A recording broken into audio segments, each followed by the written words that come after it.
Welcome to TR9 TV special news. నేను నీరజ.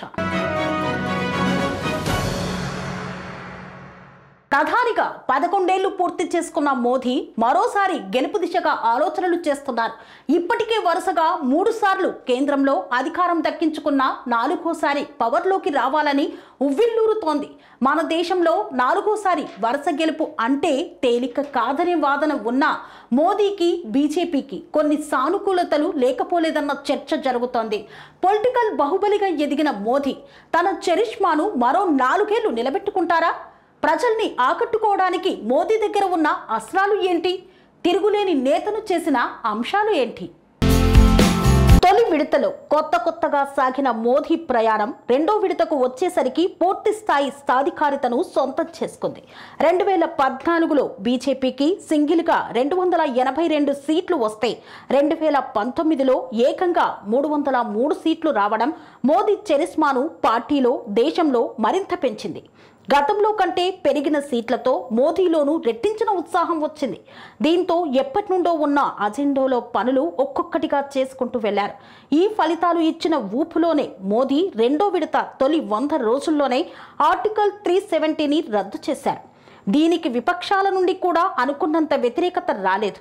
పైగా వ్యతిరేకించిన కాంగ్రెస్ లోనూ భిన్న స్వరాలు వినిపించడం బీజేపీకి కలిసొచ్చింది. ఇక ఆర్టికల్ 370 రద్దు చేస్తే ఏదో జరిగిపోతుందనే ఆందోళనని ఆయన ఖతరు చేయలేదు. అందుకు తగ్గట్టుగానే ఆర్టికల్ 370 రద్దు తర్వాత ఎలాంటి అవాంఛనీయ పరిణామాలు జరగకపోవడం మోదీ ప్రతిష్టను బాగా పెంచింది. శ్రీనగర్ లాల్ చౌక్ లో తొలిసారి జాతీయ జెండా ఎగిరిందని, కాశ్మీర్కు నిజమైన స్వాతంత్రం వచ్చిందని బీజేపీ విపరీతంగా ప్రచారం చేసింది. ఆర్టికల్ 370 రద్దు తర్వాత కాశ్మీర్లో ఉగ్ర కార్యకలాపాలు తగ్గుముఖం పట్టినట్లుగా గణాంకాలు చాటడం కూడా మోదీ ఇమేజ్కు ప్లస్ అయింది. ఆ తర్వాత జమ్మూ కాశ్మీర్ రాష్ట్ర పునర్వ్యవస్థీకరణ క్రతువు కూడా నిరాటంకంగా పూర్తయింది. కాశ్మీర్లో గవర్నర్ పాలనపై మొదట్లో విమర్శలు వచ్చినా ఆ తర్వాత జరిగిన స్థానిక ఎన్నికల్లో ఓటర్ల ఉత్సాహం అందరికీ ఓ నమ్మకాన్ని తెచ్చింది. గవర్నర్ పాలనలో కాశ్మీర్లో వ్యాపార వాణిజ్యాలు కూడా కాస్త పుంజుకోవడం, జీవనోపాధి మెరుగుపడడం స్థానికులకు కాస్త ఊరటనిచ్చింది.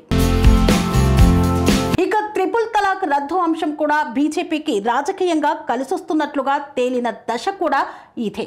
కొన్ని రాష్ట్రాల్లో ముస్లిం మెజార్టీ నియోజకవర్గాల్లోనూ బీజేపీ గెలవడం మిగతా పార్టీలని ఆశ్చర్యపరిచింది. ఆ తర్వాత కొన్ని తటస్థ సంస్థల పరిశీలనలో ముస్లింలలోనూ బీజేపీ ఏర్పడ్డ ఓటు బ్యాంకు గురించి అందరికీ తెలిసింది. దీన్ని బీజేపీ ఓటు బ్యాంకు అనడం కంటే మోదీ ఓటు బ్యాంకు అనాలనే వాదన కూడా వినిపించింది. బీజేపీకి ఓటు బ్యాంకు విషయంలో చారిత్రకంగా కొన్ని పరిమితులు ఉన్నాయి. కానీ మోదీ ఆ హద్దులన్నీ చెరిపేశారని, దేశవ్యాప్తంగా కుల మతాలకు అతీతంగా ఆయన ఓట్లు తెచ్చుకోగలుగుతున్నారని ఎన్నికల పండితులు కూడా ఒప్పుకున్న సందర్భం అది. అంతగా 2వ విడతలో మోదీ ప్రభ వెలిగిపోయింది.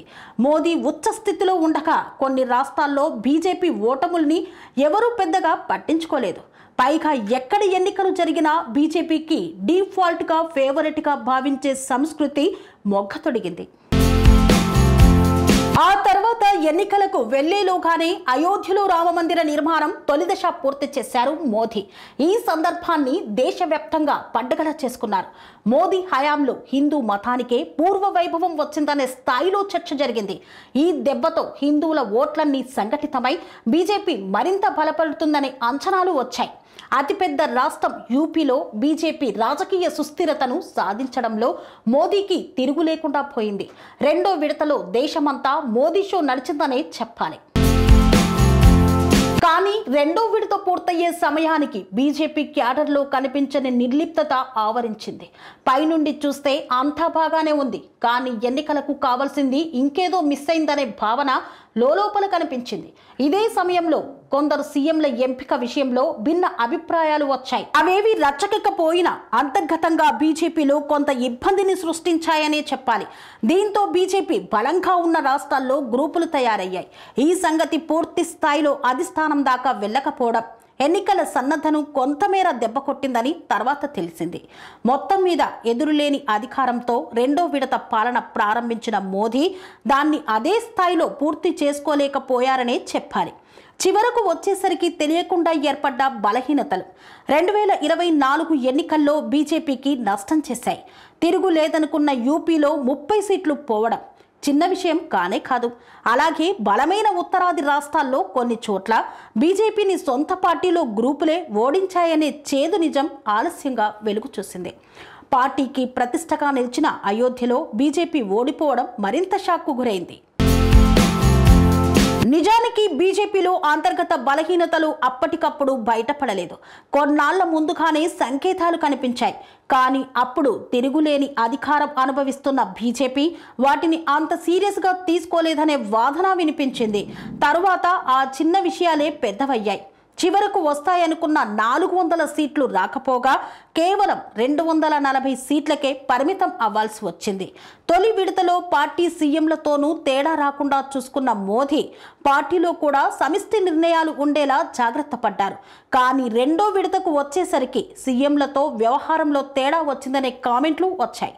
అలాగే ఏ నిర్ణయమైనా మోదీ, అమిత్ షా మాత్రమే తీసుకుంటున్నారనే భావన బలపడింది. చివరకు గడ్కరీ లాంటి సీనియర్లు కూడా బహిరంగంగానే అసంతృప్తి వ్యక్తం చేశారు. పార్టీలో అసలేం జరుగుతోందనే ప్రశ్నల్ని క్యాడర్లో రేకెత్తించింది. చివరకు ఆర్ఎస్ఎస్ తోనూ అంటి ముట్టనట్లుగా ఉండటం సంఘ్ పరివార్లోనూ అసంతృప్తికి కారణమైంది. అసలు ఆర్ఎస్ఎస్ అవసరం బీజేపీకి లేదన్నట్టుగా పార్టీ జాతీయ అధ్యక్షుడు చేసిన కొన్ని వ్యాఖ్యలు కూడా కలకలం రేపాయి. కొన్ని విషయాల్లో మోదీ పాత్ర ఏమీ లేకపోయినా ఆయనకు తెలిసే అంత జరుగుతుందనే ప్రచారం గట్టిగా జరిగింది. ఇది కూడా మోదీ ఇమేజ్కు నష్టం చేసింది. ఇలా ఒక్కొక్కటిగా మోదీ బలాలు దూరం కావడం ఆయన వ్యక్తిగత చరిష్మాను కూడా కాస్త దెబ్బతీసింది. ఈ కారణంగానే అనుకున్నన్ని సీట్లు రాలేదనే చర్చ సాగుతోంది. కన్స్ట్రక్షన్ రంగాలలో దశాబ్దపు అనుభవంతో కస్టమర్ల మరియు శ్రేయోభిలాషుల మన్ననలను, నమ్మకాన్ని గెలుపొందిన సంస్థ విఆర్ఆర్ కన్స్ట్రక్షన్స్. నాణ్యతకు, నమ్మకానికి మారుపేరు VRR constructions. Independent houses, apartments, villas అన్ని రకాల హంగులతో అలరించే అద్భుతమైన వెంచర్స్ తో పాటు అందరికీ అందుబాటు ధరలో సొంత ఇంటి కలను సాకారం చేసే నమ్మకమైన సంస్థ VRR constructions. Please visit VRR Constructions, Varatex Plaza near Radhika Theatre, ECL X Road, Hyderabad. Call to 9100885551 9100885559.